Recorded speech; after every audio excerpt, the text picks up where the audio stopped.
Assalamualaikum warahmatullahi wabarakatuh. Waalaikumsalam warahmatullahi wabarakatuh. Alhamdulillahi wahdah, sadaqa wa'dah, wa nasara abdah, wa a'azza jundah. Wassalatu wassalamu ala man la nabiyya ba'dah, wa ala alihi wa sahbihi wa mawalah. La hawla wa la quwwata illa billah, amma ba'du. Saudara-saudara kaum muslimin rahimakumullah, seperti kita maklum bahwa Allah subhanahu wa ta'ala menciptakan manusia dan jin untuk melaksanakan ibadah kepadanya. Manusia yang ingkar terhadap perintah ini dinamakan dengan orang-orang kafir. Sedangkan jin yang mengingkari perintah ini dinamakan dengan setan atau syaitan dalam bahasa Qur'annya. Kemudian dalam perkembangannya, jin-jin yang kafir yang dinamakan setan ini bersekongkol dan menjadi bala tentaranya iblis untuk menggelincirkan manusia dengan berbagai macam cara dan jalan dari hal-hal yang diridhoi oleh Allah subhanahu wa ta'ala. Adapun yang namanya iblis, pada hakikatnya cuma satu saja, yaitu yang ingkar kepada perintah Allah untuk sujud kepada Nabi Adam alaihi salam. Iblis inilah kemudian yang menjadi sesepuh, raja, biang atau dedengkotnya para setan. Seluruhnya akan tunduk kepada komando iblis, akan taat dan setia kepada perintah iblis untuk mencari teman yang sebanyak-banyaknya guna menemani mereka di neraka nanti. Maka mereka pun melakukan satu proklamasi yang bisa kita baca dalam surah Al-A'raf ayat 16 dan 17, di mana iblis dengan tegas menyatakan, qala fabima aghwaytani la'aq'udanna lahum siratakal mustaqim. Wahai Allah, kata iblis, dari sebab engkau telah menghukum saya, dari sebab engkau telah mengusir saya dari sorga, maka saya berjanji akan menipu, akan menggelincirkan mereka, Adam dan keturunannya, dari jalanmu yang lurus. Apa jalan yang lurus? Tidak lain Islam ini. Dengan segala cara dan jalan, iblis dan bala tentaranya akan berusaha menggelincirkan manusia dari jalan yang lurus. Caranya bagaimana?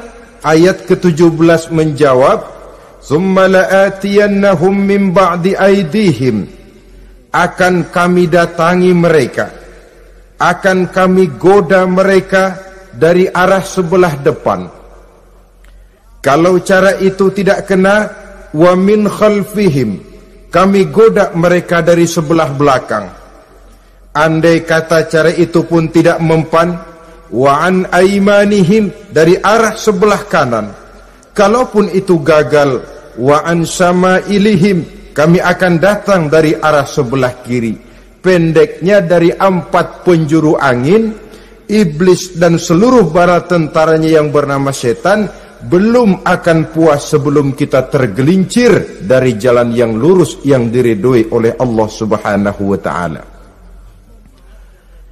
Sebagian ahli tafsir menjelaskan bahwa jika iblis menggoda dari arah depan, yang dimaksud dari depan ini adalah dunia, sehingga manusia menjadikan dunia sebagai tujuan akhir dari seluruh kegiatan hidupnya.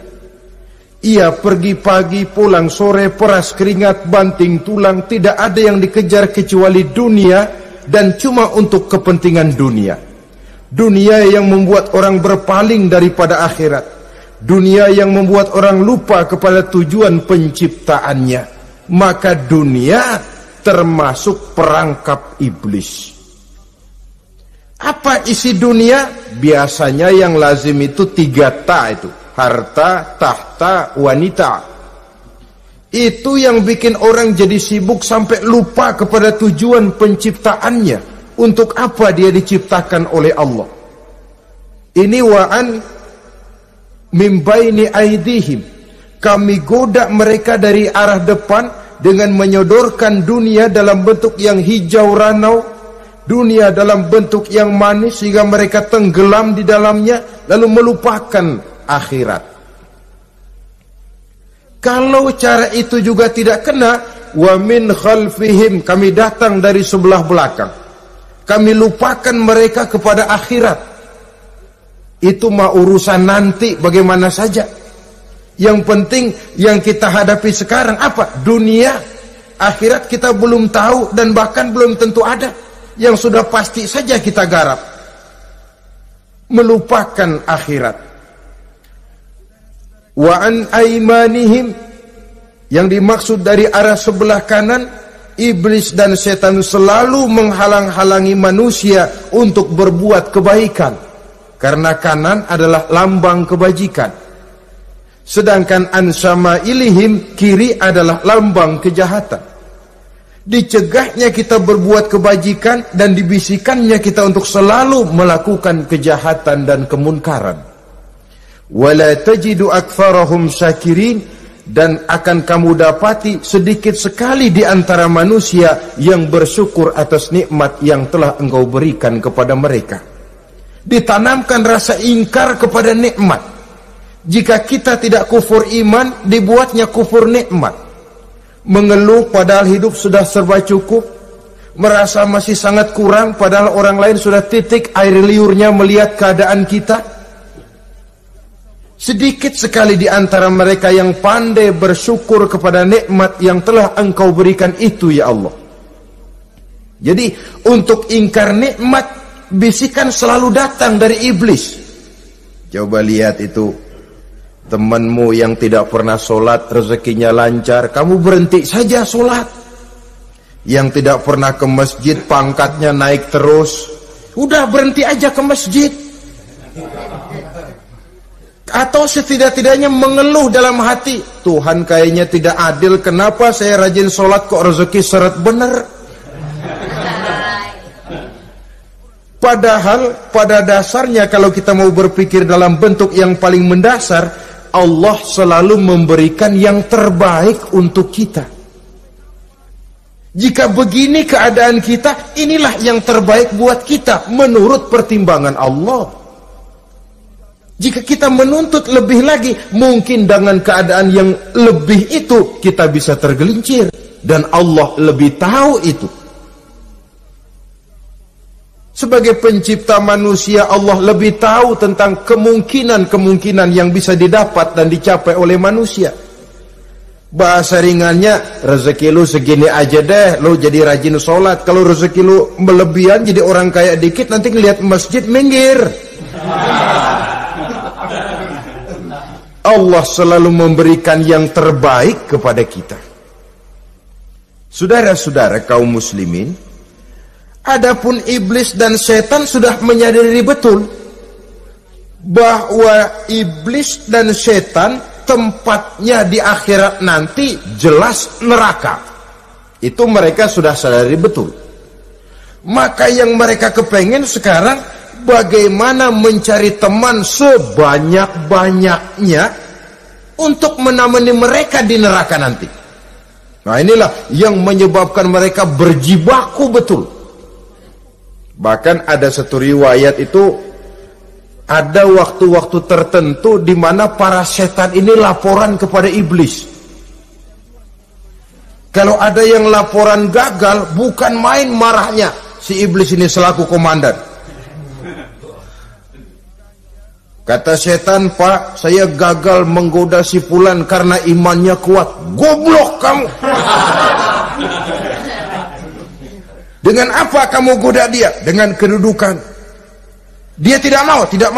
tempuh dengan jalan lain, barangkali dengan harta. Kalau dengan harta tidak bisa, barangkali dengan wanita.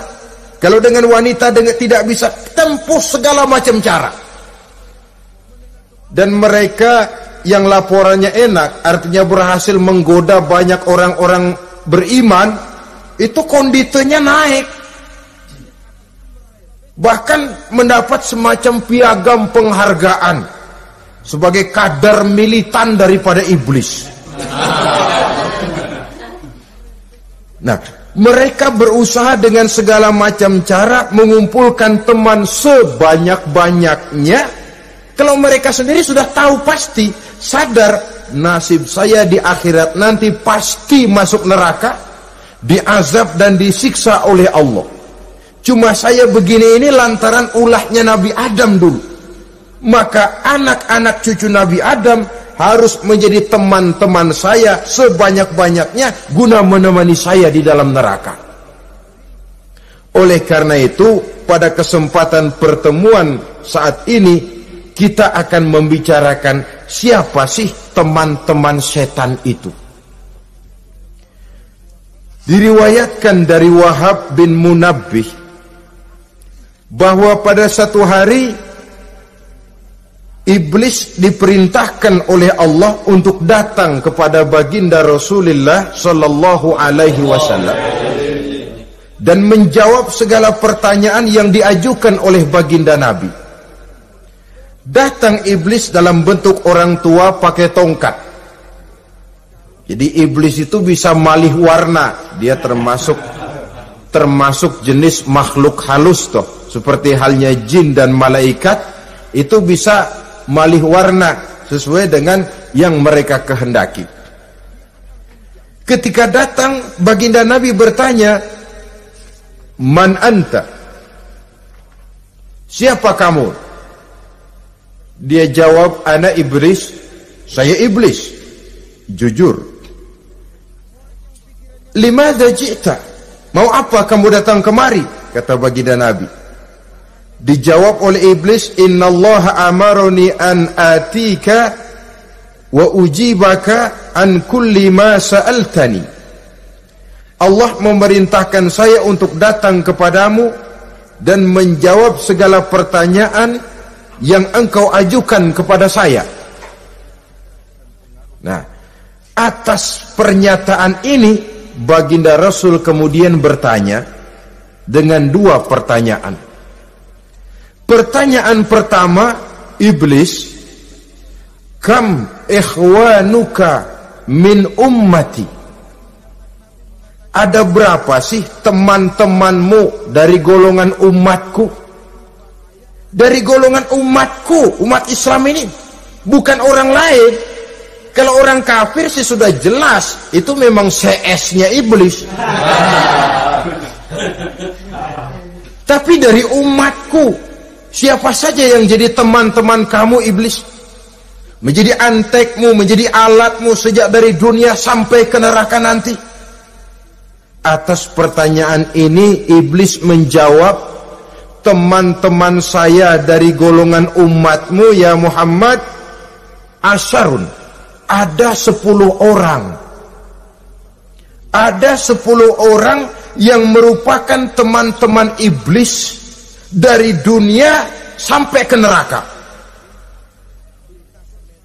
Siapa mereka? Pertama kata iblis, teman saya hakimun jair, hakim yang curang, hakim yang tidak adil. Ini bisa dimaklumi. Kenapa? Karena hakim diharapkan adalah produk keadilan. Sehingga orang mengatakan seorang hakim adalah seorang yang meletakkan sebelah kakinya di surga dan sebelah lagi di neraka. Kalau adil dia menghukum, kaki sebelah kanan yang akan menentukannya ke surga. Kalau licik dia menghukum, kaki sebelah kiri yang akan menjerumuskan dia ke dalam neraka. Saudara-saudara kaum muslimin rahimakumullah, sesungguhnya dalam kehidupan Kurangnya sandang pangan bukan satunya sebab yang membuat orang menderita. Tidak teraturnya perumahan, kurangnya lapangan kerja bukan satu-satunya yang menyebabkan rakyat menderita. Tapi lukanya rasa keadilan, tidak tegaknya hukum sebagaimana yang diharapkan, itu juga bisa menjadi sumber nestapa, bisa menjadi asal dari segala derita. Oleh karena itu, hakim yang tidak adil, hakim yang curang, yang menghukum tidak berdasarkan hukum, tapi berdasarkan kepentingan, berdasarkan pesan sponsor, hukum bisa dibeli, ada istilah mafia peradilan. Hakim-hakim macam ini yang akan menjadi teman-teman iblis. Dan tiap kali palu akan diketuk, iblis sudah bukan main sibuknya. Kekuasaan di tanganmu, hijau katamu, hijau yang akan berlaku, merah kau ketok, merah yang akan jadi keputusan. Orang lain tidak tahu ini kesempatan untuk jadi kaya, ini kesempatan untuk naik pangkat. Manipulir hukum tidak ada yang tahu karena orang banyak yang awam dengan hukum. Saudara-saudara kaum muslimin, kalau hukum sudah bisa dibeli, atau kalau hukum cuma untuk orang-orang kecil saja, ada kelompok-kelompok yang kebal hukum, maka akan timbullah kiamat di masyarakat, di mana yang kuat makin kuat, yang lemah selalu menjadi mangsa. Oleh karenanya, hakim yang serong, hakim yang durjana merupakan teman-teman setan, merupakan teman-teman iblis dari dunia sampai ke neraka nanti. Ini yang pertama. Oleh karenanya, pada dasarnya setiap kita adalah hakim untuk keluarga. Dalam pergaulan hendaklah adil di dalam memutuskan segala sesuatu. Lebih-lebih hakim yang memang menjadi pengayom masyarakat. Bukankah lambang para hakim digambarkan dalam bentuk neraca yang berimbang? Tidak berat ke kiri, tidak juga berat ke kanan. Dalam arti objektif memberikan keputusan sesuai dengan hukum, sehingga masyarakat terlindungi. Dan hakim yang adil secara praktis adalah musuh daripada setan. Dimanapun setan dan iblis paling gak demen sama hakim yang adil. Itu merupakan musuh besar bagi setan, yang menyalahkan yang salah, membenarkan yang benar, walaupun yang salah orang besar, yang benar orang kecil. Dan kita memang oleh baginda Nabi diajarkan satu doa, Allahumma arinal haqqa haqqa warzuqna ittiba'ah. Ya Allah, perlihatkan kepada kami bahwa yang benar itu benar. Sebab sering kita lihat yang benar jadi tidak benar. Ini memerlukan kekuatan batin. Yang benar tampakkan kepada kami kebenarannya ya Allah. Sebab sekarang banyak ketidakbenaran yang dikamuflase, banyak ketidakbenaran yang diberikan lipstick sehingga kelihatannya menjadi benar. Ini baik doa ini saya pikir dibaca oleh para hakim. Allahumma arinal haqqa haqqa. Ya Allah, perlihatkan kepada saya bahwa yang benar itu benar. Dan tidak cuma sekedar itu, warzuqni ittiba'ah, berikan kekuatan kepada saya untuk mengikuti kebenaran itu. Sebab kadang-kadang terjadi juga dia tahu yang benar itu benar, tapi tidak punya keberanian moral untuk mengatakan bahwa itu benar. Dia tahu itu barang yang hak, tapi tidak terpanggil mengikuti yang hak, tidak punya kekuatan moral untuk mengikutinya. Lalu doa ini pun disambung, wa arinal batila batilan warzuqna ijtinabah. Wahai Allah, perlihatkan kepada kami bahwa yang batil adalah batil, bahwa yang salah adalah salah, bahwa yang munkar adalah munkar. Berikan kepada kami kekuatan untuk menjauhi yang munkar, yang batil, yang zalim. Saudara-saudara kaum muslimin rahimakumullah, Kita sering mencaci kaum pelacur sebagai sampah masyarakat. Tapi sadarkah kita bahwa pelacuran di bidang hukum, pelacuran di bidang intelektual, kadang-kadang pelacuran di bidang agama, dalam arti menjual ayat untuk membela yang salah dan menekan yang benar, ini juga tidak kalah bahayanya dengan prostitusi, pelacur-pelacur yang kita anggap sebagai sampah daripada kehidupan masyarakat itu. Oleh karenanya, maka hakim yang adil merupakan musuh utama daripada iblis dan setan. Mereka akan sibuk sekali kalau seorang hakim sudah berketetapan untuk melahirkan keputusan hukum yang seadil-adilnya. Ini yang pertama, teman setan adalah hakim yang nyeleweng, yang tidak adil. Yang kedua, teman saya, kata iblis, ghaniyun mutakabbir, orang kaya yang sombong. Orang kaya sombong itu teman setan. Orang miskin sombong itu lebih teman lagi tuh. Sebab ini sudah kelewatan. Kalau orang kaya sombong barangkali masih lumayan lah, memang kaya. Tapi kalau sudah miskin sombong, minta ampun. Orang kaya yang sombong adalah musuh iblis. Sebab pada hakikatnya tidak ada yang kaya dalam kehidupan ini kalau sudah bercermin kepada apa sih yang kita punya. Nabi Sulaiman karena merasa menguasai antara masyrik dan maghrib, satu hari pernah mohon izin kepada Allah. Ya Allah, saya mohon izin kepadamu untuk memberikan makan kepada seluruh makhluk-makhlukmu sekedar satu hari saja. Baik, satu hari Nabi Sulaiman mau menjamin menanggung makannya semua makhluk karena merasa kaya. Baik, kata Allah. Lalu sibuklah Nabi Sulaiman mengadakan persiapan. Seluruh bala tentaranya, jin, binatang dikumpulkan, mengumpulkan makanan yang sebanyak-banyaknya, diatur di satu lapangan yang sangat luas. Sebab ini yang mau makan tentu tidak sedikit. Nah, sudah selesai persiapan, kata Allah, sudah selesai Sulaiman? Sudah, ya Allah. Nah, aku mulai dari makhlukku yang paling di bawah, ikan. Ikan nun dipanggil oleh Allah. Rezekimu hari ini mau ditanggung Sulaiman. Naik, makan. Naik ikan ini. Sekali makan seluruh persiapan habis. Goleng kepala Nabi Sulaiman, beliau sadar lalu sujud, maha kaya engkau ya Allah. Boro-boro nanggung makanan semua makhluk hidup sehari, ikan satu enggak keurusan.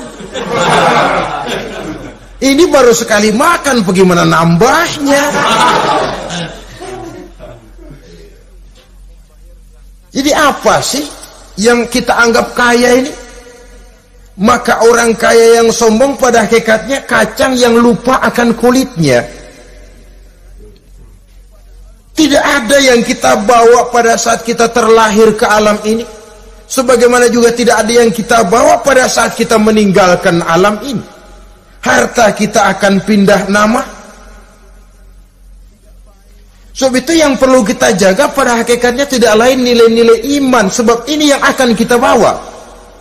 Cuma ironinya, karena iman itu abstrak, bukan benda, orang yang kehilangan iman tidak pernah ribut. Sebaliknya, karena harta itu materi, benda konkret, orang yang kehilangan harta cepat merasa, cepat ribut. Motor hilang, ribut. Kenapa? Motor itu benda, kelihatan. Duit hilang, ribut. Televisi hilang, ribut. Kenapa? Benda. Tapi kalau iman yang hilang, wah kelihatannya tenang-tenang saja, Pak.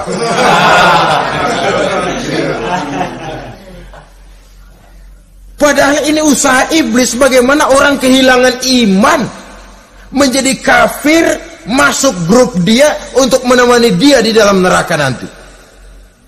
Dia gelincirkan iman kita, dan kita sering tanpa terasa telah mengalami pergeseran nilai-nilai iman, kalau tidak tergusur sama sekali. Cuma saya katakan tadi, oleh karena iman ini bukan benda, orang yang kehilangan iman kurang begitu merasa, padahal ini yang paling berharga. Sebab ini yang akan kita bawa menghadap Allah. Orang itu kalau sudah yakhruju minad dunya bighairi iman, keluar dari dunia, meninggalkan dunia dan seluruh isinya, kembali menghadap Allah dengan tidak membawa iman, tempatnya jelas sudah. Itu yang paling kita khawatir.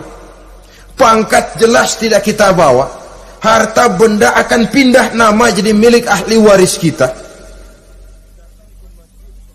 Tiba-tiba iman yang cuma satu itu tempat kita bergantung, hilang juga dari diri kita.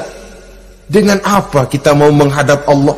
Dan kemalangan apa yang lebih besar dari orang-orang yang telah kehilangan iman pada saat dia menghadap Allah Subhanahu wa ta'ala. Karena itu saudara-saudara, terutama yang diberikan amanah berupa harta oleh Allah dalam kehidupan ini, bersyukurlah kalau saudara diberikan kepercayaan oleh Allah untuk menyalurkan rezeki kepada orang lain, seperti keran yang nyimpen air tapi tidak untuk dirinya, disalurkan kepada yang memerlukannya. Rezeki dia cuma lewat tangan saya, rezeki dia cuma lewat tangan saya.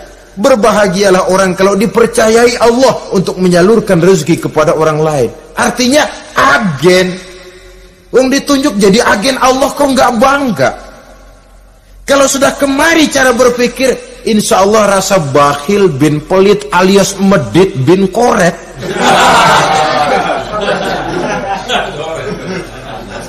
Itu insya Allah nggak ada. Kan kadang kita berpikir, yang nyari duit gue setengah mati, lu datang-datang mau minta aja pala lu. Kan itu toh kadang-kadang cara kita berpikir. Ya boleh jadi lalu terasa berat. Tapi kalau kembali kepada kesadaran, barangkali alhamdulillah rezeki dia cuma lewat tangan saya. Kalau saya nggak ngasih dia, barangkali nggak semudah ini saya dapat rezeki.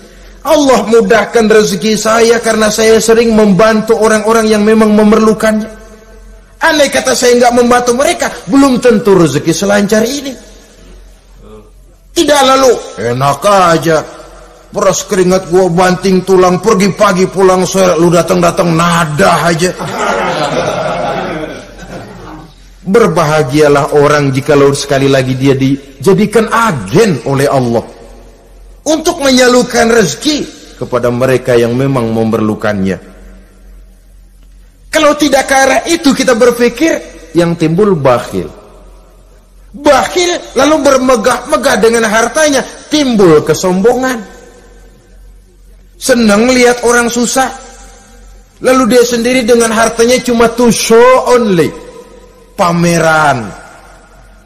Lewat di kampung, senang kalau orang melotot, lihat mobilnya yang serba mengkilap, sepatunya yang serba mahal. Senang kalau, wah, semua gaya hidupnya serba jet set, wah, wah, wah. Senang betul kalau melihat orang sudah serba bengong lihat keadaan dia. Timbul takaburnya, sombongnya, ngenyek kepada yang lain. Maka orang kaya yang sombong, teman iblis, teman setan. Setan senang betul. Sebaliknya secara praktis, orang kaya yang rendah hati adalah musuh iblis. Saudara-saudara kaum muslimin rahimakumullah, lain memang kalau kita diberikan ilmu di akhirat nanti, pertanyaan cuma satu, ilmumu kau amalkan untuk apa?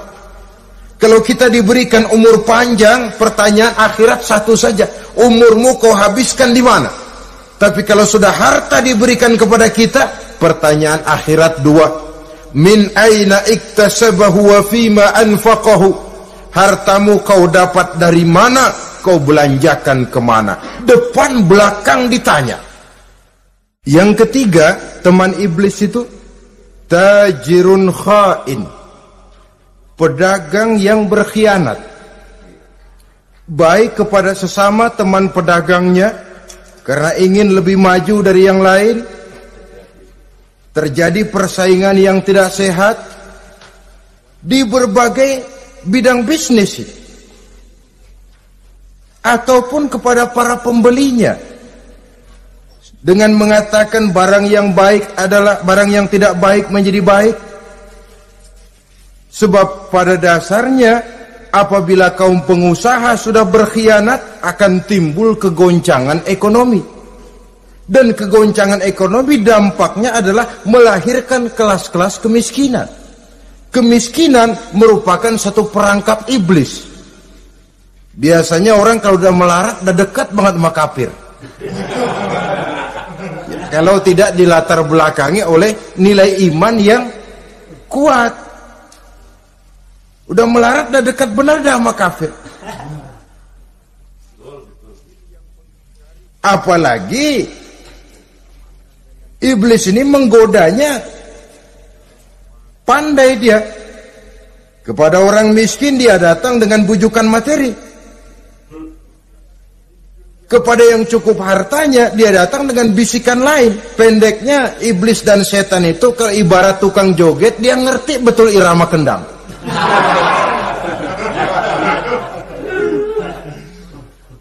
Di mana kelemahan orang itu dia selidiki, dia pelajari, dari arah situ dia masuk.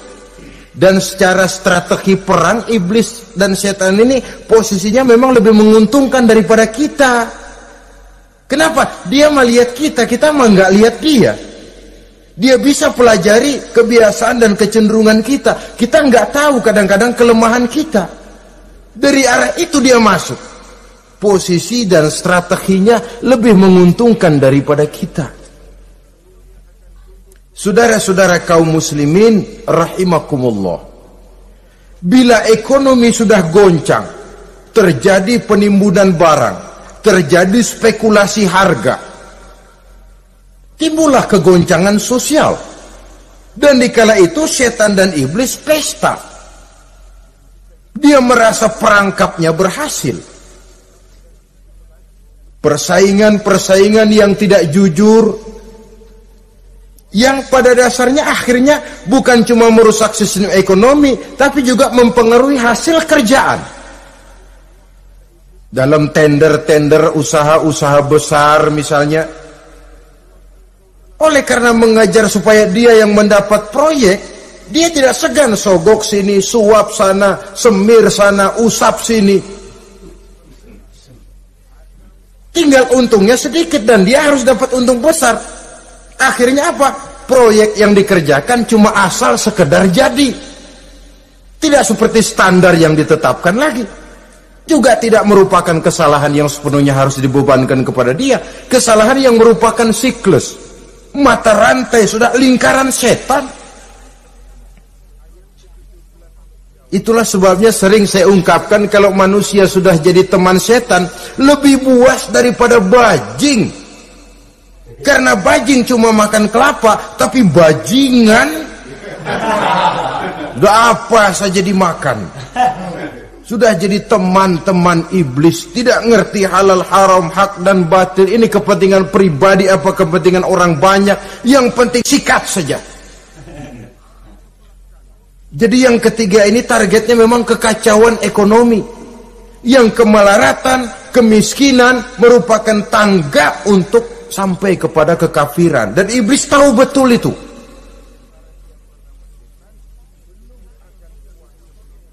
Lain misalnya contoh yang diberikan oleh Rasul. Rasul kan pernah dagang di kala remaja itu. Membawa dagangannya Siti Khadijah. Kain. Beliau dagang kain. Berapa kain ini?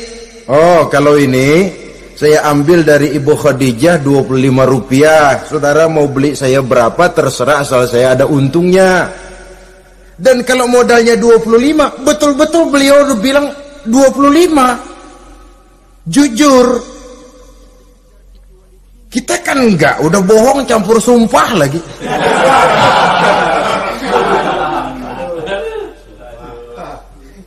Ini yang ketiga. Yang keempat, teman-teman setan, teman-teman iblis, syaribul khamr. Orang yang minum arak, pemabuk, itu teman setan. Bahkan divonis tidak beriman orang yang pada saat meninggal dunia di dalam perutnya itu masih ada khamr. Tidak beriman divonis. Jadi dalam satu pesta di mana disediakan minuman-minuman keras, iblis itu sudah masang perangkap. Dan bila minuman itu dihampiri orang, dia mulai senang, wajahnya berseri-seri. Kalau minuman dituang ke gelas, dia tepuk tangan. Bila minuman mulai mengalir ke tenggorokan, dia jijimprakan iblis. Girang bukan main.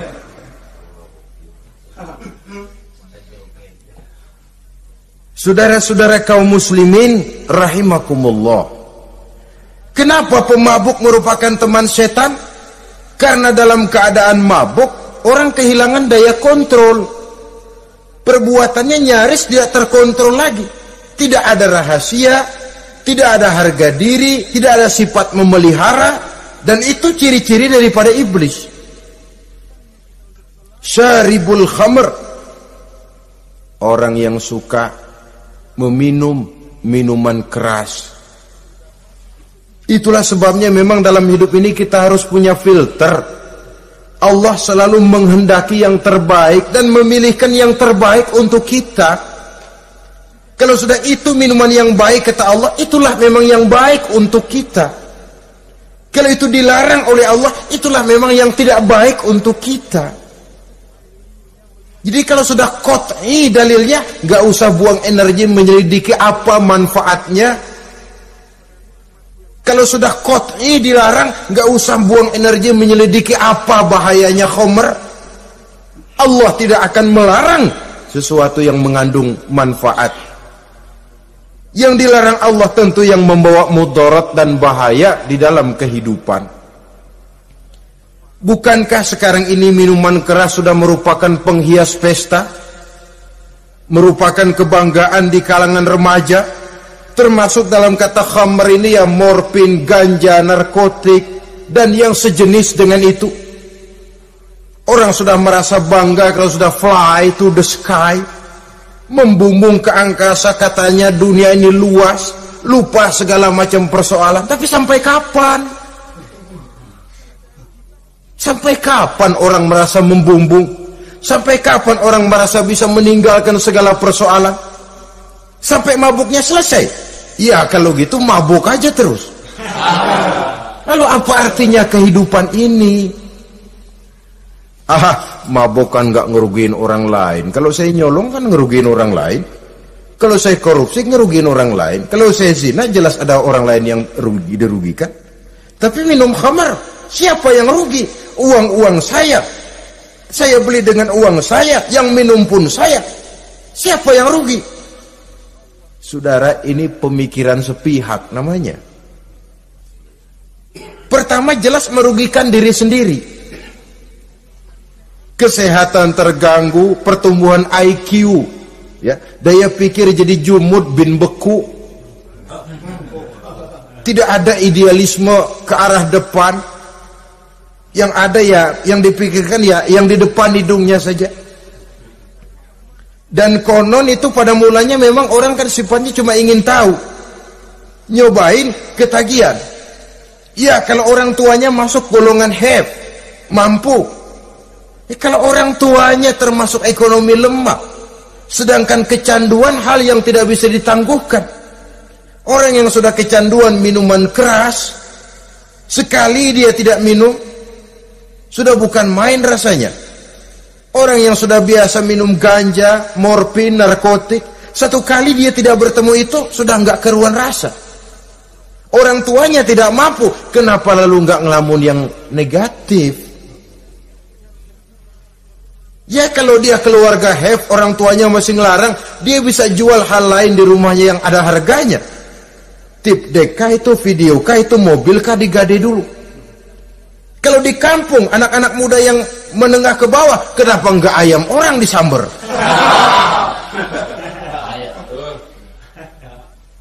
Terjadilah perbuatan negatif yang akhirnya merembet kepada merugikan orang lain.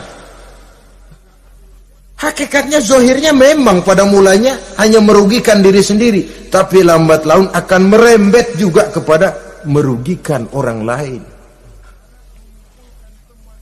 Oleh karena itu pantas kalau dalam perjalanan Mi'raj begitu hendak start dari Masjidil Aqsa menghadap Allah, kepada baginda Nabi disodorkan 2 gelas minuman, segelas susu dan segelas arak. Muhammad, kau ambil salah satu minuman itu, kau minum. Mantap. Nabi mengambil gelas yang isinya susu, lalu beliau minum. Selesai minum, kata Jibril, "Shaddaqta ya Muhammad, laqad asabtal haq." Kamu benar Muhammad, pilihanmu tepat. Kenapa? Untung saja susu yang kamu minum. Kalau arak yang kamu ambil, kamu pilih dan kamu minum, pasti umatmu bakal pada jadi umat teler semua nanti. Wong Nabi milih susu saja umatnya masih banyak yang teler, apalagi kalau beliau memilih khamr waktu itu. Tapi ini sekedar simbol bahwa begitulah kita dalam hidup. Saudara, kalau di depan kita ditaruh segelas jamu, segelas sirup, kira-kira pilih mana? Jamu. Sirup apa jamu? Jamu. Orang yang berpikir panjang ke depan, dia bakal pilih jamu. Memang pahit, getir, nggak enak, tapi besok pagi badan enteng, kerja semangat, berpikir cerdas, gairah ada. Orang yang pikirannya pendek, ngapain jamu getir nih, sirup nih, manis ini, dia minum, bukan main manisnya, besok pagi bibir pada jontor.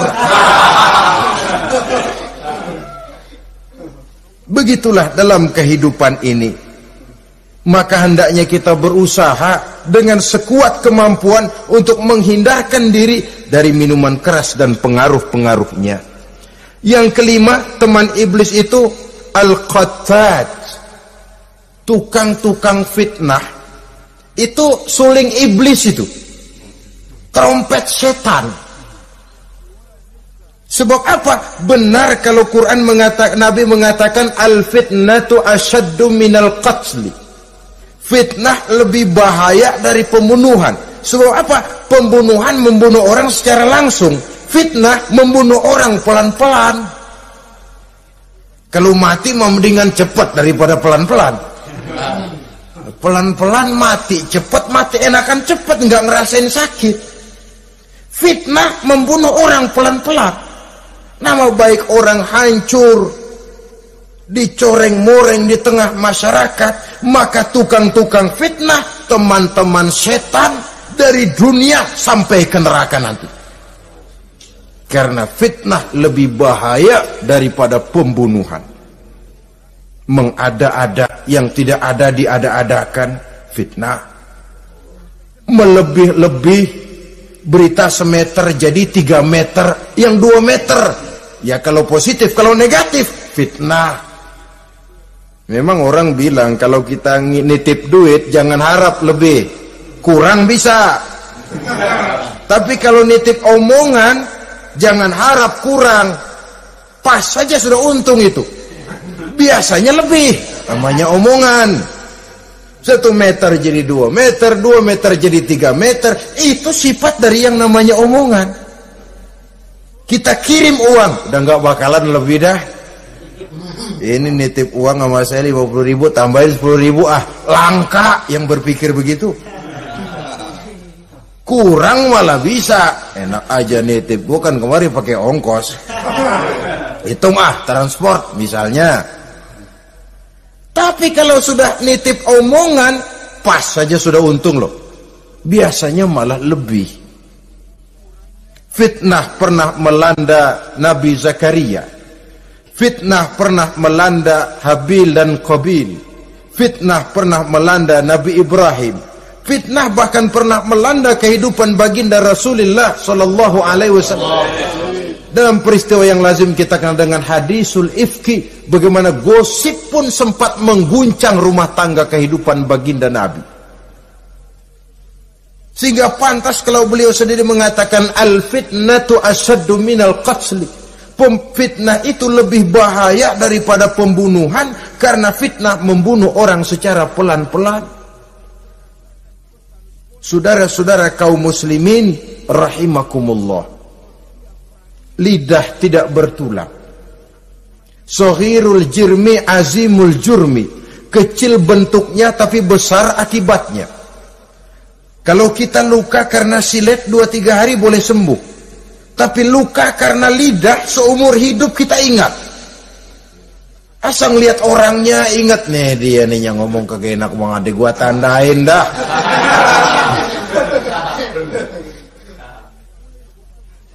Itulah sebabnya pepatah bilang salamatul insan fi hifzil lisan. Orang akan selamat jikalau dia pandai menjaga lidahnya. Saudara-saudara kaum muslimin, yang keenam, teman setan sahibur riya. Orang yang riya, beramal cuma to show only, supaya ingin dipuji orang, ingin dilihat orang. Riya namanya. Tidak ada ikhlas. Sebab kata Imam Ghazali, an-nasu kulluhum niyamun illal alimun, wal alimuna an-nasu kulluhum mauta illal alimun, wal alimuna niyamun illal amilun, wal amiluna mughtarruna illal mukhlisun. Manusia itu pada hakikatnya mati kecuali orang alim. Orang alim sekalipun hidup hakikatnya adalah tidur, kecuali orang yang mengamalkan ilmunya. Dan orang yang mengamalkan ilmunya banyak yang tertipu, kecuali orang yang ikhlas. Tepat ini fatwa Imam Ghazali. Manusia hakikatnya tidur kecuali orang yang alim. Orang yang alim walaupun hidup tapi tidur.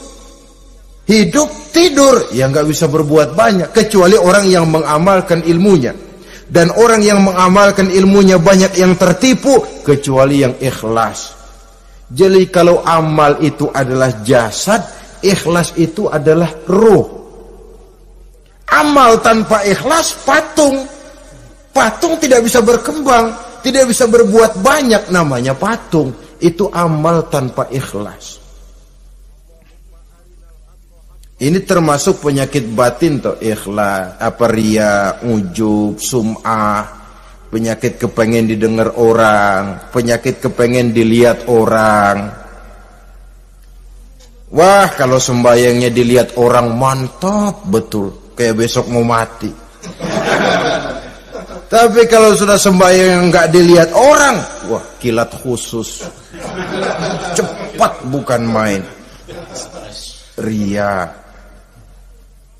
Ini yang menghancurkan amal ini nggak terasa. Sifat kita sendiri. Riya ini menggeragoti amal, sebagaimana api menggeragoti kayu bakar. Yang ketujuh, teman setan akilu malil yatim. Orang yang memakan harta anak yatim. Itu setan senang betul itu. Dia bisikan, nah kau kan ngurus anak yatim.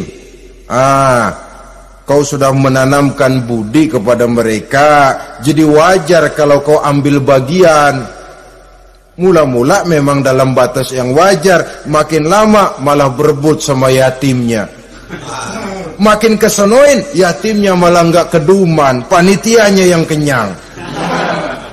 Akilu malil yatim, orang yang memakan harta anak yatim secara zalim, ini merupakan teman setan. Sebaliknya, orang yang melindungi anak yatim, kata Nabi, seperti dua jari ini dengan aku di akhirat nanti. Dekat derajatnya dengan Rasul. Yang kedelapan, teman setan al-mutahawinu bis shalah. Orang yang nganggap enteng sholat, ngenteng-ngentengin sholat. Nanti aja dah, kalau udah tua-tuaan, sembayang mah gampang, saban sehari ada.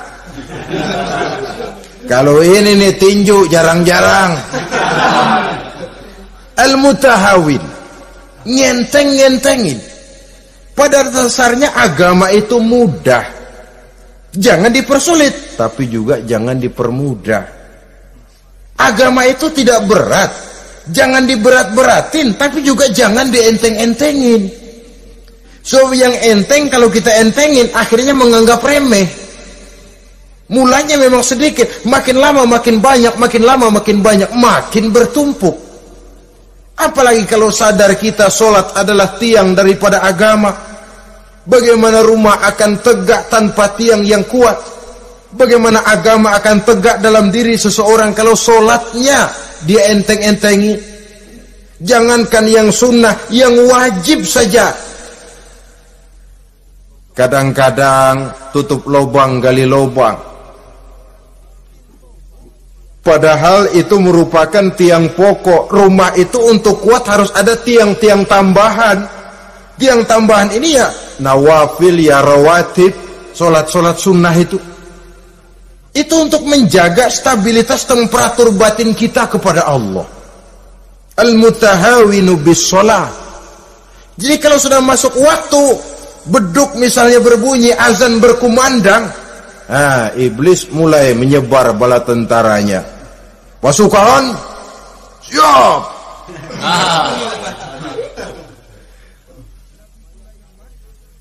Kama yang dagang dia bisikin, sedang enaknya lo dagang, pembeli lagi banyak-banyak, sembahyang mah ada besok. Sama yang kerja, jangan ditinggal, ini kerjaan tanggung, sembahyang masih ada besok. Saudara-saudara kaum muslimin rahimakumullah, andai kata kita berhasil, kita tinggalkan kesibukan, lalu kita pergi sholat, apa iblis diam? Setan tenang? Tidak, masih dia bisiki kita. Iya, kalau mau sembahyang ya sembahyang, cuma buruan udah. Nah, yang mau belanja, yang menunggu, bukan main. Sampai ruku kita tidak sempurna, bacaan kita semrawut, sujud kita tidak lengkap, sholat juga, tapi disitulah masuk iblis. Atau kalau itu kita berhasil cegah, ruku tertib, ada tumakninah, sujud bagus, iblis masuk lagi. Wah, memang sembahyang kamu mantap, orang lain gak ada yang sembahyang kayak kamu. Yang timbul apa? Ujub, sombong kepada diri sendiri. Begitu rapi sembahyang, lu ya pada kagak sembahyang, apaan lu? Gua nih. Itu sudah perangkap iblis. Jadi lewat segala macam cara dan jalan, kepada yang ibadahnya bagus ditanamkan rasa ujub, kepada yang mau berusaha bagus ditanamkan sifat was-was, buru-buru. Saudara-saudara kaum muslimin, ini yang ke-8. Yang ke-9, mani'uz zakah. Orang yang enggan membayar zakat itu teman setan. Gak ada urusan sama zakat. Sayang-sayang harta dizakatin. Saudara-saudara, padahal zakat itu kata Nabi, zakku amwalakum biz zakat. Bersihkan hartamu dengan zakat. Jadi barangkali bercampur harta itu dengan sedikit yang tidak baik, bercampur dengan yang kotor. Zakat itu membersihkan yang lain. Kita misalnya dalam satu kelas punya murid 40 orang, 42 orang, ada 2 orang yang bandel, nggak ketulungan. Sudah segala macam cara kita perbaiki, nggak juga berhasil. Ini kan kalau nggak diatasi kan mempengaruhi yang teman-teman yang 40 orang. Untuk menyelamatkan yang 40 ini, nggak apa-apa yang 2 keluarin. Bikin pemecatan. Anak saudara, kami sudah tidak sanggup lagi mengajar. Dengan ini kami berhentikan dari sekolah yang kami pimpin untuk menyelamatkan teman-teman yang lebih banyak. Mengeluarkan yang 2 untuk menyelamatkan yang 40. So kalau tidak ini nanti ngerembet, yang 40 ngikut jadi ngeres. Itu juga harta. Zakat untuk membersihkan yang masih tersisa. Yang terakhir, yang ke-10, teman setan, musuh, teman iblis, man yutilul amal, orang yang terlalu panjang angan-angan, penghitung bintang di langit, yang hidup cuma ngitung jikalau, wiridannya cuma jikalau.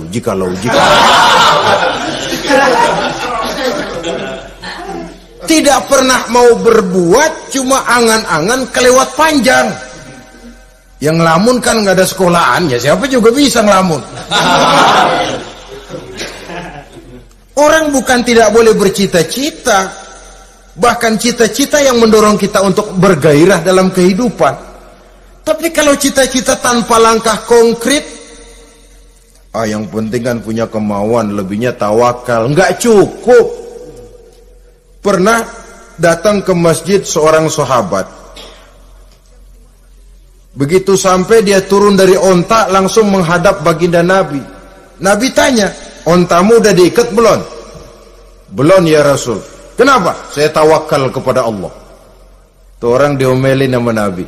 Ikat dulu, habis gitu baru tawakal. Betul toh. Ikat dulu tuh onta, lebihnya baru tawakal.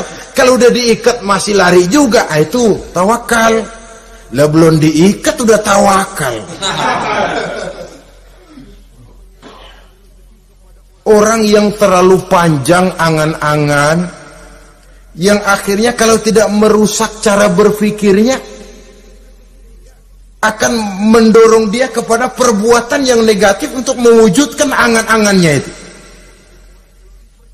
Macam misalnya ya, pakaian kepengen bagus, harta mau banyak, usaha ogah, kerja capek sedikit tidak mau, kepengen seperti orang-orang, lalu ngelamun.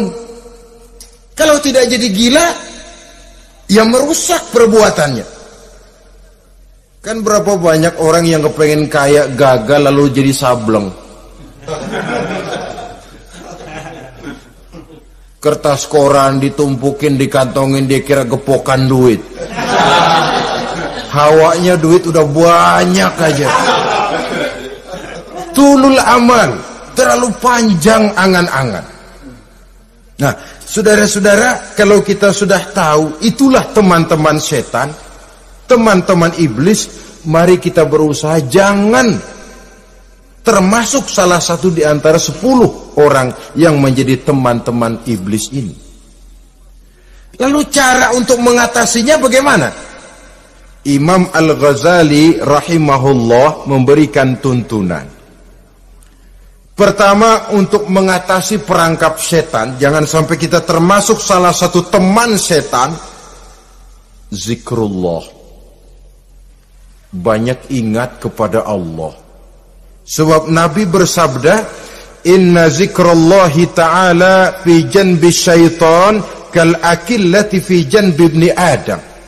Sesungguhnya zikrullah, zikir kepada Allah itu dapat menyakiti setan sebagaimana penyakit menyakiti lambung anak Adam. Jadi setan itu akan kurus kalau kita hantam pakai zikrullah. Setan tidak berdaya, lemah kalau kita hantam pakai zikrullah. Ingat Allah, selalu merasakan kehadiran Allah dekat dalam hidup. Itu senjata pertama. Dengan zikrullah, setan kurus. Kalau udah kurus, ya lemas, nggak berdaya ngadepin kita. Tapi kalau nafsu yang kita ikutin, kita umpanin tuh setan. Lah gemuk, begitu gemuk, makin berleluasa dia ngutak-ngatik kita. Yang kedua, jangan mendekati tempat maksiat. Sebab man hama haulal hima yusiku ayyaqafi. Orang yang main di pinggir kali ditakutin kecebur di kali. Jangan mendekati tempat yang cenderung membawa kita ke tempat maksiat. Saudara-saudara, yang ketiga, mengosongkan perut. Dalam arti rajin puasa sunnah. Kata Nabi, inna syaitan yajri min ibni adam majrad dam fadayyiku majariyahu bilju'. Setan mengalir dalam diri manusia seperti mengalirnya darah. Maka persempit jalan setan dengan apa? Bilju', dengan memperbanyak lapar, bukan memperturutkan syahwat. Pantas kalau Nabi bilang, saya adalah sekelompok orang yang tidak makan kecuali kalau kami lapar, dan kalau kami makan tidaklah sampai kekenyangan. Bukan enggak kenyang, tapi enggak kekenyangan. Yang terakhir kata Imam Ghazali, hendaknya kita selalu ingat bahwa tujuan iblis dan setan adalah menjerumuskan manusia, menyengsarakan manusia, supaya kita menjadi teman mereka di neraka nanti. Kalau ingat itu, insya Allah kita bisa mengerem diri. Nah, inilah saja yang dapat kita sampaikan pada pertemuan kali ini. Mudah-mudahan ada manfaatnya. Terima kasih dan mohon maaf. Usikum wa nafsi bitaqwallah. Wassalamualaikum warahmatullahi wabarakatuh. Waalaikumsalam.